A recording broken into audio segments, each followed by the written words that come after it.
The Interstellar Harmony Academy floated high above a quiet gas giant. Its silver rings and glowing towers looked like a giant jewel in the black of space. Inside, thousands of young students from 50 different species lived and studied together. They came from hot jungle worlds, cold ice planets, heavy gravity homeworlds, and thin-aired moons. The academy was famous. It trained the best minds of the galaxy to solve big problems: warp drive failures, plague outbreaks, trade wars, and more. Humans were new here. Only 5 years earlier, Earth had joined the Galactic Concord. Before that, most aliens thought humans were wild primitives. They came from a death world, full of sharp teeth, poison plants, storms that could rip cities apart, and gravity that crushed weak bones. Stories spread about how humans fought wars with their own kind for centuries, how they ate spicy food that burned their mouths. To many aliens, humans seemed too violent and too fragile at the same time. The Academy accepted the first real group of human students only after long talks between diplomats. 10 humans arrived that semester. Most were quiet and kept to themselves, but one stood out. Alex Mercer was 18 Earth years old. He had short dark hair, brown eyes, and skin that tanned easily under artificial lights.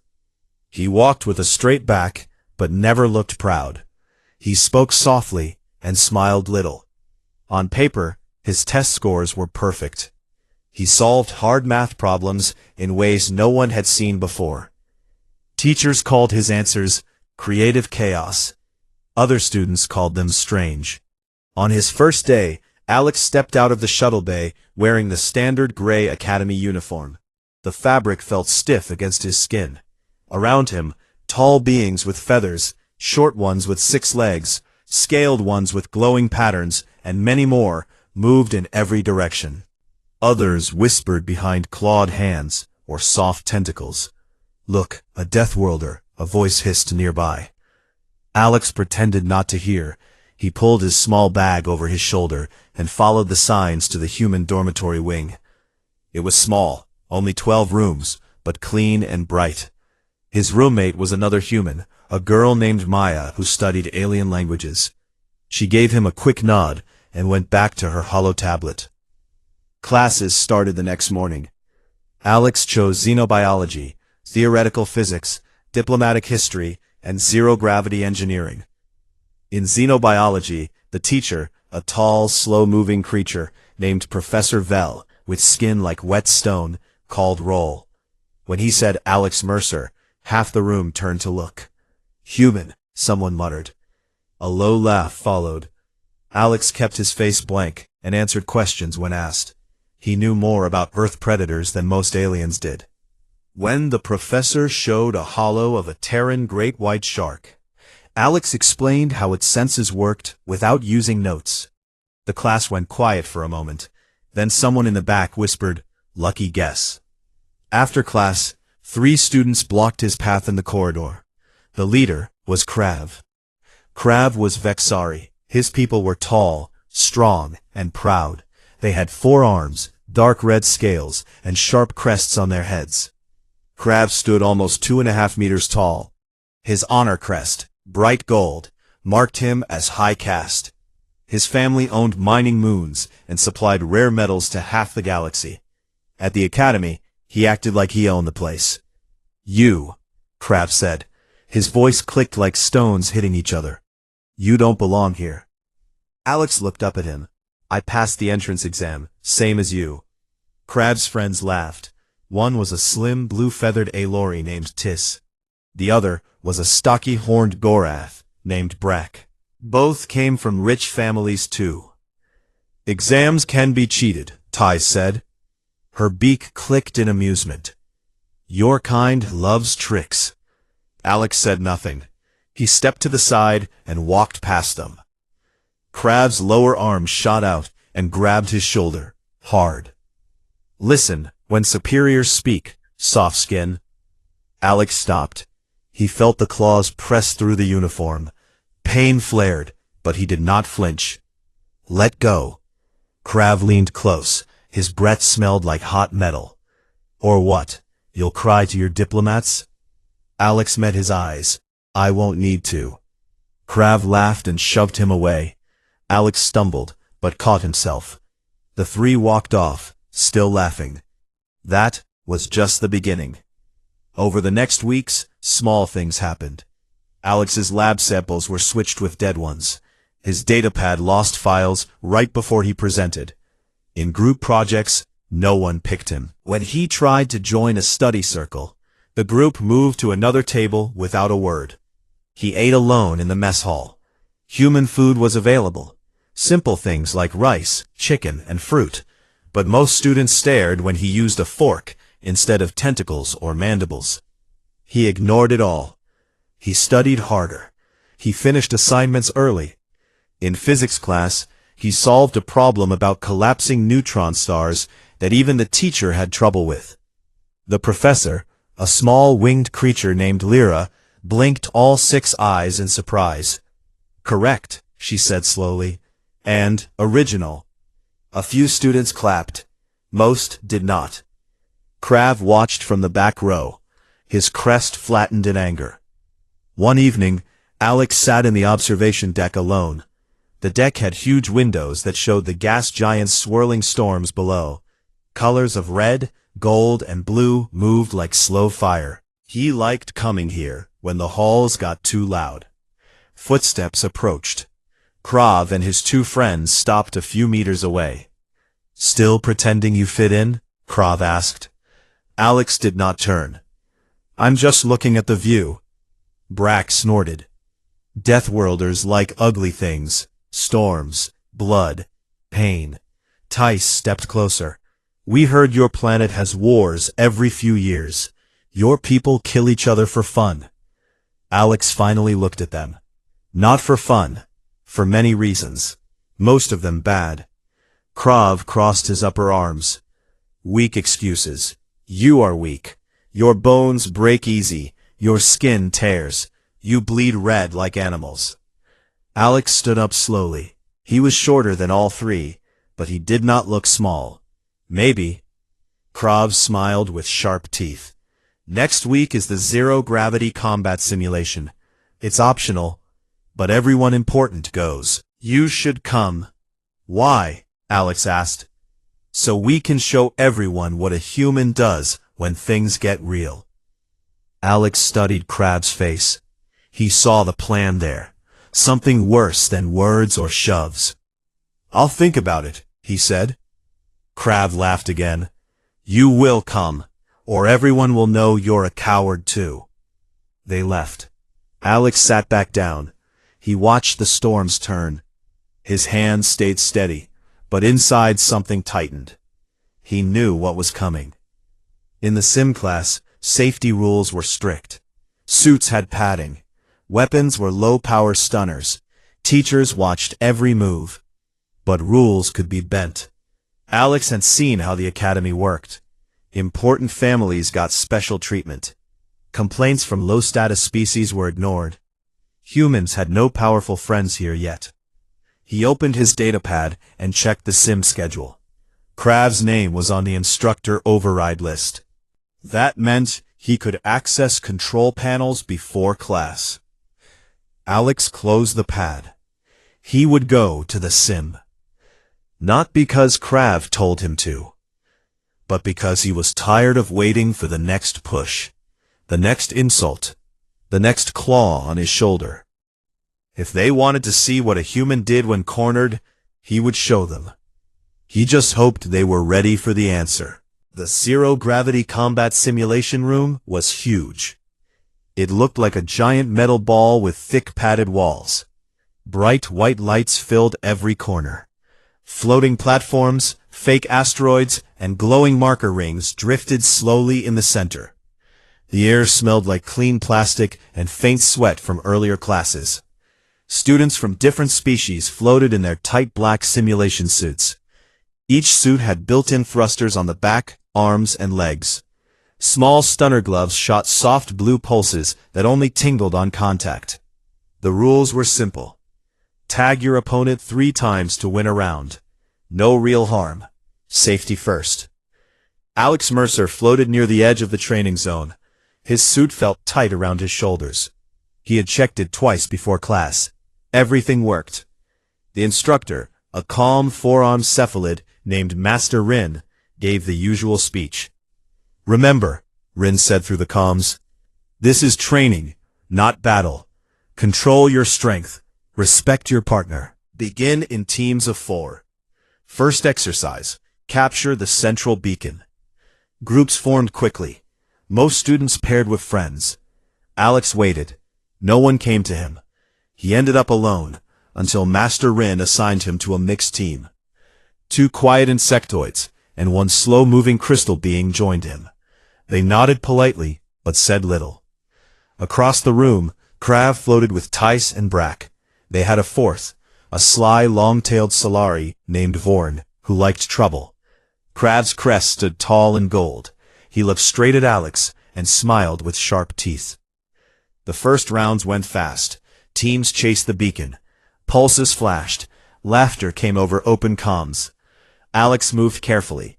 He used short bursts from his thrusters to stay balanced. He tagged 2 opponents cleanly and helped his team win their round. Master Rin praised him quietly. "Good form, Mercer." "Efficient." Alex nodded inside his helmet. Then came the free-for-all round. "Last exercise," Master Rin announced. "Solo survival. Last student tagged out wins bonus points. Begin on my mark." Students spread out. Alex drifted toward a cluster of floating rocks for cover. He watched the others. Krav and his group moved together like hunters. They did not chase the beacon. They circled slowly toward Alex's position. Alex felt it before he saw it. A quick ping on his suit display. Someone accessed the control panel. The lights dimmed slightly. A soft beep sounded in his helmet. "Warning. Safety interlocks offline for suit ID 47. His suit. Alex's stomach tightened. He tried the emergency override. Nothing. The thrusters felt heavier now, ready to fire too hard. The stunner gloves still worked, but the padding on his chest and back felt thinner somehow. Krav's voice came over a private channel, not the class one. "Ready to play, soft skin?" Alex did not answer. He pushed off a rock gently and floated higher. He needed space. The round started. Most students darted around, tagging each other and laughing. Krav's group ignored them. They closed in on Alex from 4 sides. Tice came from above with fast wing-assisted bursts. Brack pushed forward like a slow battering ram. Vorn slithered along the wall. Krav floated in the center, arms spread. Alex dodged the first pulse from Tice. It grazed his leg and sent a sharp sting up his thigh. He twisted and fired back. His shot hit her wing joint. She yelped and spun away. "Tag," Alex said calmly. Brack charged next. His heavy body moved fast in 0G once he got momentum. Alex waited until the last second, then kicked off a nearby platform. He sailed over Brock and grabbed a handhold on the wall. Brock crashed into the padding with a dull thud. Krav laughed over comms. "Look at him run, like a scared rodent." Alex's breathing stayed even. He scanned the room. Master Rin watched from the observation bubble above. Other students had stopped their own fights to watch. The class feed showed everything. Vorn struck from behind. A thin tail whipped out and wrapped Alex's ankle. It pulled hard. Alex felt his body jerk. He fired his thrusters on full. Too full. The sudden burst sent him spinning toward the center. Pain flared in his ankle where the tail squeezed. Krav was waiting. He grabbed Alex's arm with 2 strong hands. Another arm locked around his neck.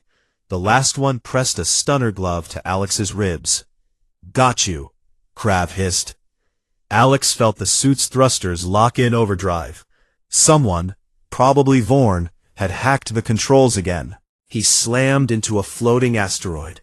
The impact knocked air from his lungs. Stars burst in his vision. Krav pulled him close. This is what happens to Death World trash who think they belong here. He squeezed harder. The stunner pulsed again and again. Each hit burned like fire on Alex's skin. The class watched in silence now. No one moved to help. Alex's mind went quiet. Not panic, just focus. He had read about Vexari weak points in xenobiology. Primary arm joints had thin membranes under the scales, easy to dislocate with the right angle and force. He stopped struggling, let his body go limp for 1 second. Krav relaxed his grip, just a little. Alex exploded into motion. He drove his elbow straight into the joint of Krav's upper right arm. A wet pop sounded over the comms. Krav screamed and let go. Alex twisted free. He grabbed Krav's crest, the most sensitive part, and yanked hard. Krav howled again. Tis dove in to help. Alex used Krav's body as a shield. He pushed off Krav's chest and sent them both spinning. Tice's pulse hit Krav instead. The big Vexari convulsed and went limp. Brack roared and charged. Alex waited until Brack was close, then kicked off the wall with both legs. He met Brack head-on. Instead of dodging, he tucked his shoulder and slammed into Brack's chest plate. The Goroth's breath exploded out. Alex wrapped his legs around Brack's waist, locked his arms around the thick neck, and squeezed. Human muscles, dense, stubborn, did the work. Brack thrashed, but Alex held on. He twisted his hips and used Brack's own momentum to flip them both. They crashed into the padding together. Brack went still. Vorn tried to flee. Alex pushed off the unconscious Brack and chased. Vorn was fast, but Alex was faster in straight lines. He caught the tail, yanked hard, and pulled Vorn into a spin. One quick stunner pulse to the base of the spine. Vorn curled up and floated motionless. 92 seconds. The sim ended with a loud chime. Silence filled the room. Alex floated in the center. His chest rose and fell fast. Sweat stung his eyes. Small cuts bled on his knuckles, where scales had scraped him. His suit showed red warnings, overheat, minor damage, but he ignored them. Around him, the other students stared. Some looked shocked, some looked impressed, a few backed away slowly. Krav groaned and tried to move. His arm hung wrong. Tis whimpered. Brack and Vorn did not stir. Master Rin's voice came over the speakers. It sounded tight. Simulation over. All students return to docking ports. Medical teams to the floor. Now. Security drones buzzed in. They surrounded Alex first. Thin energy cuffs snapped around his wrists. He did not fight them. 2 large guards, scaled and armored, grabbed his arms. They pulled him toward the exit. Alex looked up at the observation bubble. Faces pressed against the glass. Some whispers, some points. He met Krav's eyes one last time. The Vexari glared through pain. Hatred burned there. Alex said nothing. They dragged him out of the sim room. The doors closed behind him with a heavy clang. In the corridor, more guards waited. They marched him toward the disciplinary holding cells. Behind them, the academy began to wake up to what had just happened. A human had not just survived. He had won. And the ones who started it would never forget the cost. The disciplinary holding cell was small and cold. Gray metal walls reflected the pale blue light from a single overhead panel. A narrow bench ran along one side. There was no window, only a heavy door with a small viewing slit. Alex Mercer sat on the bench with his back straight. His simulation suit had been taken away. Now he wore simple gray prisoner clothes. Bruises showed dark on his arms and neck. A thin cut above his eye had stopped bleeding, but a small bandage covered it. He waited. Outside, the academy moved fast. News of the sim fight spread like fire through dry grass. Students whispered in corridors. Teachers met in private rooms. Messages flew between planets. Krab's family sent angry demands within minutes. They wanted Alex gone, expelled, charged, sent home in shame. The dean's office filled with urgent holo calls. The tribunal met 2 days later. The main hall was large and round. High seats rose in circles like an arena. The dean sat at the top, in a tall chair carved from dark wood that came from his homeworld. Dean Lirel was Lirani, tall, thin, with pale silver skin and eyes like liquid gold. He had ruled the academy for over 100 years. His voice was calm and deep, but everyone knew he hated change. Below him sat the tribunal members, 7 teachers from different species. They wore long robes in academy blue. Holoscreens floated in front of each one. The room held observers too, students, parents via remote link, and diplomats. The air felt thick with tension. Alex walked in between 2 guards. His hands were free now, but the cuffs still hummed softly on his wrists as a warning. He stopped in the center circle and looked up at the dean. His face showed nothing. Dean Lirel spoke first. Alex Mercer of Earth, you stand accused of excessive violence during a training exercise. 4 students were injured. 1 requires surgery on his arm. The others have deep bruises and shock. Explain yourself. Alex's voice was steady. They attacked me first. They disabled my safety systems. They planned it. A holoscreen lit up. It showed edited footage. The clip started after Alex's first dodge. It showed him slamming into Krav, yanking the crest, choking Brack. The beginning, the sabotage suit, the surround, the repeated stunner hits, was cut short. It looked like Alex started the fight. Krav sat on one side with his arm in a stiff brace. His crest hung low and dull. Ty's Brack and Vorn sat nearby, all bandaged. Krav's father appeared as a large hollow beside him. Same red scales, same angry eyes. The human is dangerous, Krav's father said. His voice boomed through the speakers. He used forbidden strength. Our children are noble. He is a savage. Expel him. Charge him with assault. Some tribunal members nodded. Others looked unsure. May I show my evidence? The dean paused. Then he nodded once. Alex's datapad was brought forward. He connected it to the main screen. Raw footage played. It showed everything. Vorn at the control panel before class. Krav's group closing in. The private comms taunts. The suit warnings flashing red. The stunner pulses hitting Alex over and over while he tried to escape. The room went quiet. Then Alex spoke again. I defended myself. I used only what was needed to stop them. I did not chase anyone. I did not hit after they stopped fighting. A teacher from the insectoid species leaned forward. The footage is clear. Premeditated harassment. Sabotage of safety equipment. This is serious. Krav stood up. He could have surrendered. He chose violence. Alex looked at him. You wanted to see what a human does when cornered. You got your answer. Murmurs spread through the observers. The dean raised a hand for silence. The evidence shows provocation. But the response was extreme. Humans are known for instability. The Academy cannot risk more incidents. We lean toward expulsion and a formal complaint to the human Concord. Alex did not move. He waited. Just before the dean could speak the final words, the main doors opened. A small figure walked in alone. She was human. Old, short gray hair cut neat, sharp blue eyes behind thin glasses. She wore a plain dark coat, but something about her walk said she was used to command. No one had announced her.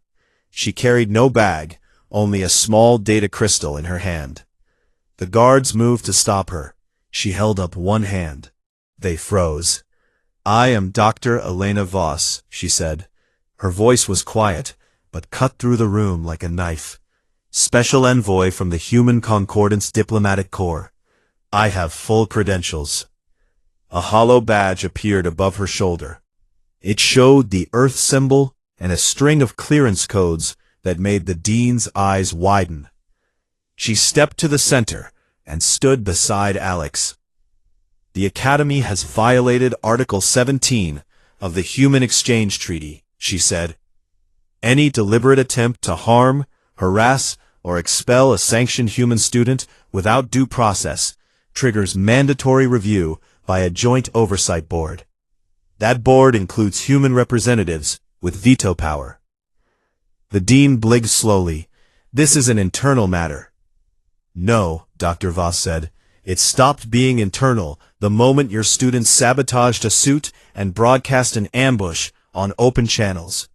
We have copies of everything, including the private comms." She inserted the data crystal. New files appeared on the main screen. Logs from the sim controls. Messages between Krav and his friends, planning the lesson. Medical scans showing Alex's injuries. Burns from stunners, sprains, cuts. Proof that the safety overrides were done with Krav's personal code. Gasps came from the observers. Krav's father roared, "Lies, human tricks." Dr. Voss turned to him. "Your son's code, his access time, his words. Not tricks, facts." The tribunal members shifted in their seats. Some looked at Krav with new eyes. Dean Learel cleared his throat. "We will adjourn to review this new evidence. The verdict is delayed. Mr. Mercer will remain in holding until we decide." Dr. Voss shook her head. "He will be released to human quarters immediately, under treaty protection. Any further detention without cause will be seen as bad faith."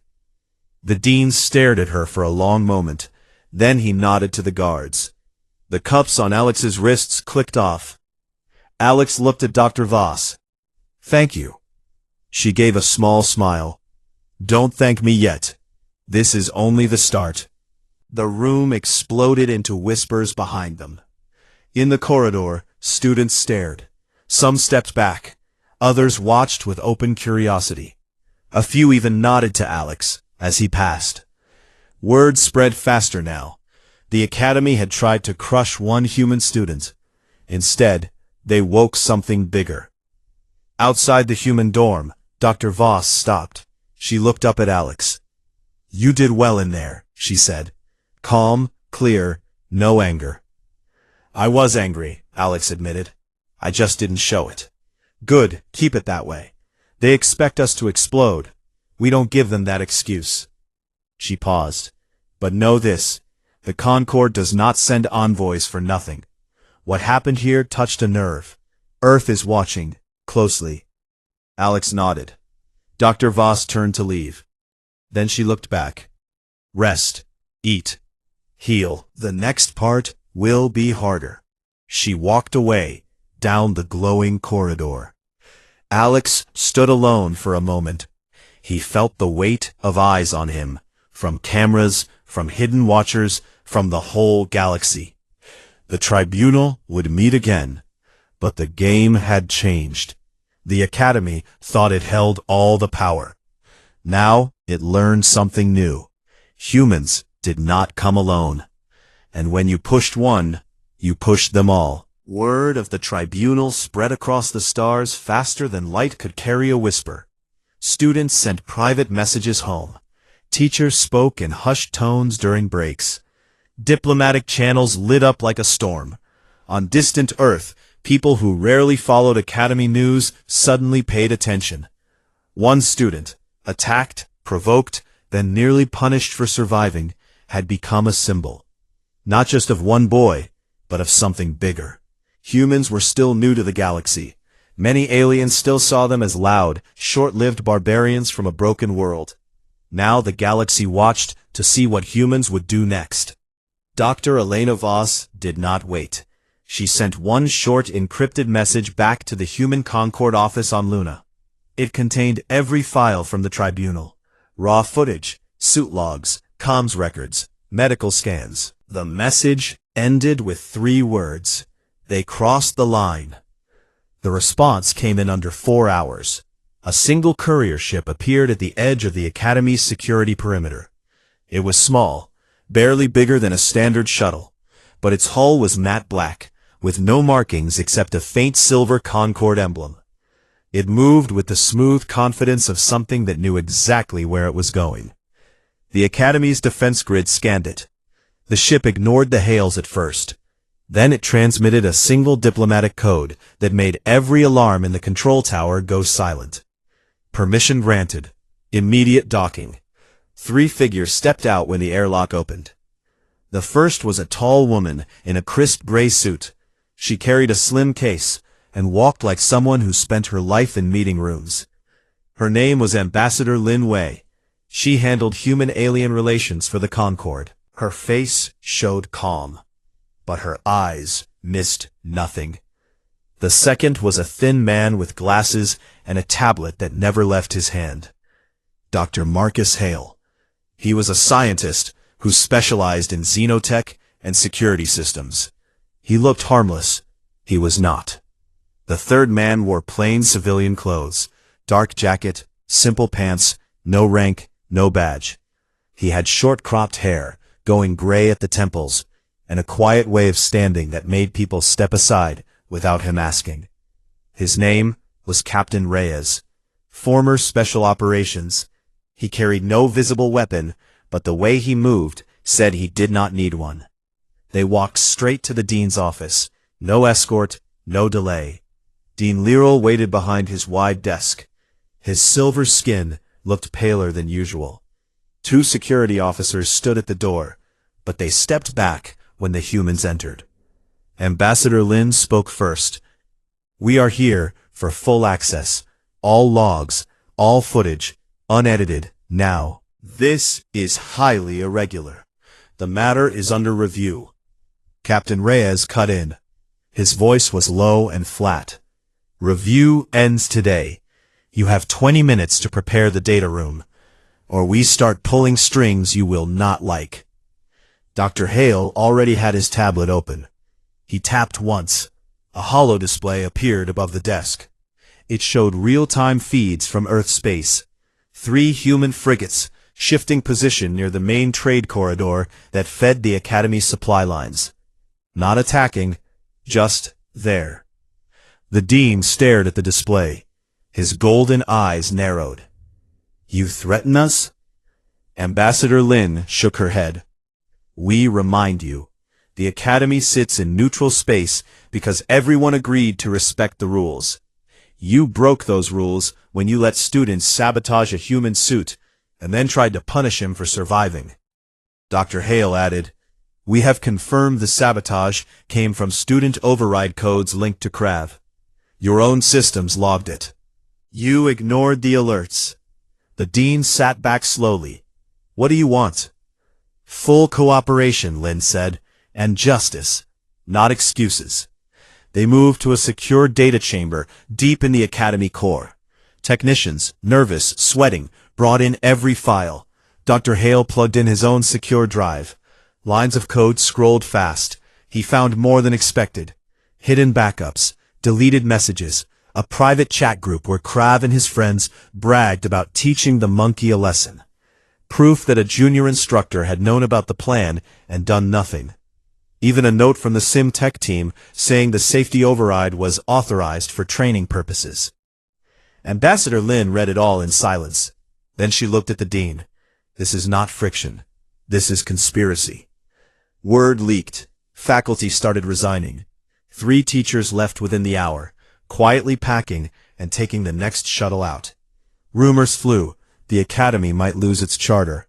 Trade partners might pull funding. Rich families who sent their children here might look elsewhere.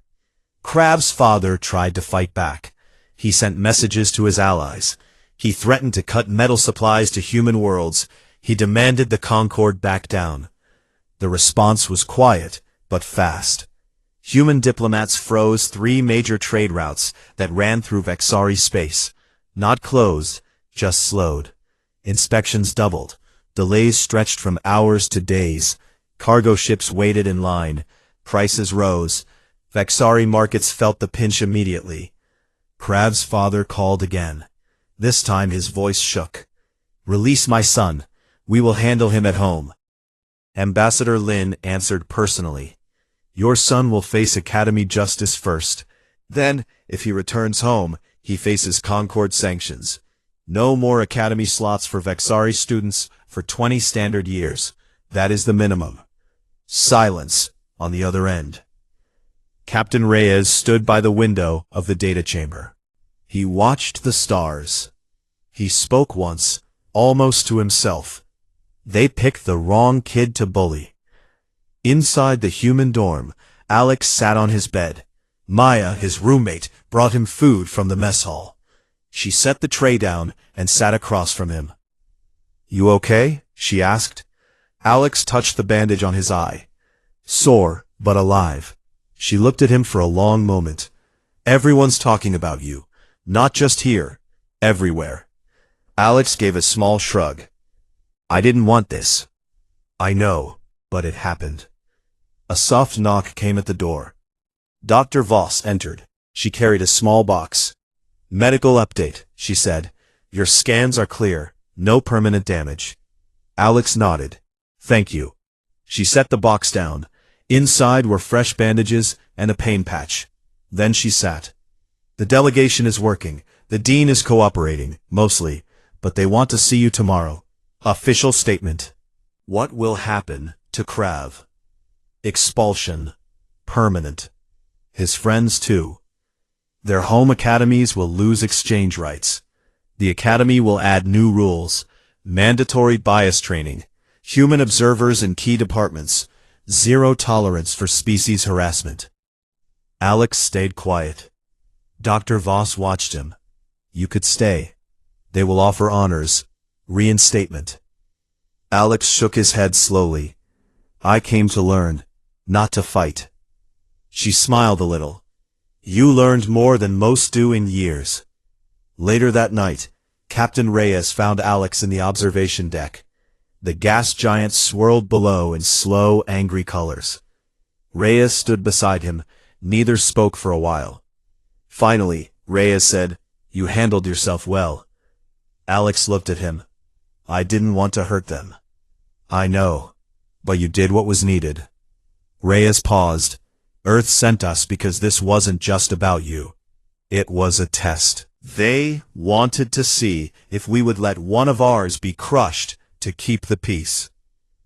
Alex turned to him. And? Reyes met his eyes. We don't leave people behind. The next day, the Academy broadcast the verdict galaxy-wide. Krav and his group were expelled, barred from all Concord-affiliated schools. The dean stepped down. A new interim leader, a neutral species, was appointed. New protocols rolled out immediately. Students watched in stunned silence as the announcements played on every screen. Alex stood in the back of the human dorm common room. Maya stood beside him. When it ended, she asked, What now? Alex looked out at the stars. I think I'm done here. The courier ship waited at the dock. Dr. Voss, Ambassador Lin, Dr. Hale, and Captain Reyes prepared to leave. Alex walked with them. At the airlock, Dr. Voss stopped. You sure? She asked. There are other places to learn. Captain Reyes clapped him on the shoulder. Good work, kid. They boarded. The ship undocked smoothly. It turned, engines glowing soft blue, and vanished into the black. In the academy corridors, students whispered. A quiet human liaison officer stayed behind. She watched the ship disappear. Then she turned to a group of stunned faculty nearby. You thought you were teaching him, she said. She smiled. He was teaching you. The academy would never be the same. The academy looked the same on the outside. Silver rings still turned slowly. Lights still glowed in every tower. Shuttles still came and went. But inside, everything felt different. The air carried a quiet tension. Students walked faster in the corridors. Teachers spoke softer in the halls. No one laughed loud anymore. Everyone knew something big had ended, and something new had started. The final verdict came on the third day after the human delegation arrived. Every screen in the academy lit up at the same time. A calm voice read the official statement. No music, no fancy graphics, just plain words on a black background. Krav of Vexari Prime, Tis of Aelori Reach, Brack of Gorath Hold, and Vorn of Sellar Drift are hereby expelled permanently from the Interstellar Harmony Academy. They are barred from all future enrollment in any Concord-affiliated institution for a minimum of 20 standard years. Their home academies lose exchange privileges for the same period. The voice continued. Dean Lirael has stepped down effective immediately. An interim council of neutral species will lead until a new dean is chosen. New rules take effect today. Mandatory cultural respect training for all students and staff. Zero tolerance for species-based harassment. Independent human observers in every major department. And full access to safety system logs by any sanctioned exchange student upon request. A short pause. The Academy apologizes to Alex Mercer and the Human Concord for the failure in oversight and protection. We commit to change. The screens went dark. In the mess hall, students stared at their trays. Some looked shocked, others looked relieved. A group of young Aelori feathers trembled as they whispered. A tall Vexari student lowered his crest in shame. No one cheered, no one argued. They just sat in silence. Alex stood in the human dorm common room. He watched the broadcast on the wall screen. Maya sat beside him on the couch. She held a cup of tea, but did not drink it. It's over, she said quietly. Alex nodded. For them. He felt tired, not just from bruises, from everything. The stares, the whispers, the fight, the tribunal, the waiting. He wanted quiet. Real quiet. A soft chime sounded at the door. Dr. Elena Voss walked in. She carried a small datapad. Behind her came the new human liaison officer, a woman named Captain Sarah Klein. She wore the same plain dark jacket as Captain Reyes. Her eyes were sharp and kind at the same time. Dr. Voss spoke first. The offer stands. Full honors, reinstatement, private tutors if you want them. The Academy wants to show they learned. Alex looked at her. I appreciate it, but no. She was not surprised. I thought you'd say that. The courier ship leaves in 6 hours. Your spot is reserved. No questions, no forms. Just pack what you need. Alex gave a small smile. I don't have much. Maya stood up. You're really going? He looked at her. Yeah, there are other schools, other places. I came here to learn about the galaxy. I learned enough. Maya hugged him quick and hard. Stay in touch, okay? I will. Later, Alex walked through the corridors one last time. He passed the observation deck. The gas giant still swirled below. Red and gold storms moved slow and endless. He stood there a long minute. No one bothered him. No one stared. For the first time, the hallway felt empty in a good way. He went to the sim room next. The big metal ball was dark now. No lights, no floating platforms. He touched the door panel. It did not open. Locked for repairs, the sign said. He smiled a little. Good. In the xenobiology lab, Professor Vell was alone. The old stone-skinned teacher looked up when Alex entered. Mr. Mercer, he said. Professor, Alex replied. Vell set down a hollow sample. I watched the verdict. I am sorry. For what happened. For what we did not stop. Alex shook his head. You graded my work fairly. That's enough. Vell blinked slowly. You solved the shark question without notes. Most students need 3 tries. You did it once. Alex shrugged. I like sharks. Vell made a low rumble that might have been a laugh. Go learn more. The galaxy is big, and you are interesting. Alex left the lab. He felt lighter. Back in his room, he packed. 1 bag, clothes, datapad, a small stone from Earth he kept on his desk, a photo of his family smiling under a blue sky. That was all. The courier ship waited at the dock. Its black hull looked quiet against the bright Academy lights. Ambassador Lin, Dr. Hale, Captain Reyes, and Dr. Voss stood near the airlock. They waited for him. Captain Reyes nodded when Alex approached. Ready? Yeah. They boarded together. The air inside smelled clean and metallic. Seats were simple, no luxury, just function. The ship undocked without fanfare. Engines hummed low. The Academy grew smaller in the rearview screen. Towers shrank, rings blurred. Then it was gone. Inside the small cabin, no one spoke much. Dr. Voss sat across from Alex. You did something important, she said. Not just for you, for every human who comes after. Alex looked out the window at the stars. I didn't mean to. Doesn't matter. You did. Captain Reyes leaned back in his seat. They'll remember this. Not the fight. The lesson. Alex turned to him. What lesson? Reyes smiled. Just a little. Never pick a fight with someone who can afford to lose everything and still win. The ship jumped to warp. Then, quiet. Months passed. New students arrived at the Academy. Among them were more humans. They walked taller now. They spoke louder in class. No one mocked them openly. No one sabotaged their suits. Teachers watched closer. Rules were followed. Applications from other rough worlds spiked too. Death worlders. High-gravity survivors. Species that lived on the edge.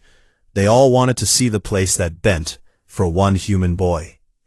The old motto still hung in the main hall, harmony through understanding. But someone, quietly, added small letters beneath it. In Standard, in Human English, in a few other scripts, easy to miss if you did not look. And respect through consequence. Years later, old students would point it out to new ones. That line, they said, it wasn't always there. And they told the story again. About the quiet boy who did not start the fight. About the ones who thought humans were weak. About the ship that came fast and silent. About the verdict that changed everything. Alex never came back to the Academy. He studied on Earth for a while. Then on a small research station near a red dwarf star. He wrote papers on xenobiology. He solved problems no one else could. People called him brilliant. He called himself lucky. One day, years after, he received a message from Professor Vell. The old teacher sent a holo recording. In it, Vell stood in the same lab. Behind him, a new class listened. I tell them your story, Vell said. Not the violence, the calm, the focus, the way you answered questions without anger. They listen better now. Vell paused. Thank you, Alex Mercer, for teaching us. The recording ended. Alex sat alone in his small room. Stars shone outside his window. He smiled, small and real. He did not need to go back. The galaxy already knew his name, and it would not forget.